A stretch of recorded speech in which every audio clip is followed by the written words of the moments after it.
সামাজিক যোগাযোগ মাধ্যমে গত কয়েক ঘন্টা ধরে ঝড়ের গতিতে ছড়িয়ে পড়েছে একটি চাঞ্চল্যকর দাবি। ইসরায়েলি প্রধানমন্ত্রী বেনিয়ামিন নেতানিয়াহু মারা গিয়েছেন। কিন্তু এই দাবির সত্যতা কতটুকু?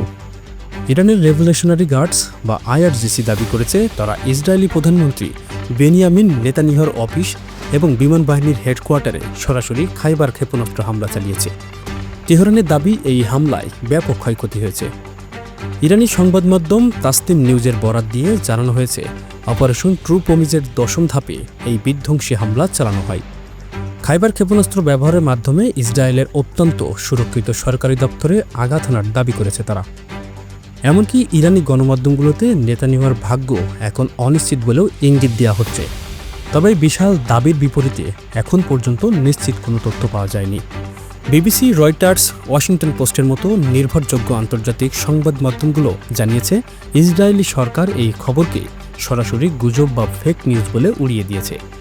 ইসরায়েলের দাবি, তাদের আকাশ প্রতিরক্ষা ব্যবস্থা অধিকাংশ হুমকি মোকাবেলা করেছে এবং প্রধানমন্ত্রী অফিস সম্পূর্ণ অক্ষত আছে। ইসরায়েলি ইরানের সাম্প্রতিক ক্ষেপণাস্ত্র হামলা হয়েছে প্রধানত বেইত শেমেসে, যেটি জেরুজালেমের কাছে, বিয়ারশেবা এবং জেরুজালেম অঞ্চলে। বিশ্লেষকরা বলছেন, আয়াতুল্লাহ খামেনি নিহত হওয়ার খবরের পর ইরান এখন পাল্টা বড় কোনো সফলতার ছবি বিশ্বকে দেখাতে চায়। অন্যদিকে ইসরায়েলের নিরাপত্তার স্বার্থে ক্ষয়ক্ষতি গোপন করার নীতি অনুসরণ করতে পারে। তবে কোনো পক্ষ থেকেই এখনও অকাট্য প্রমাণ বা ভিডিও ফুটেজ সামনে আসেনি।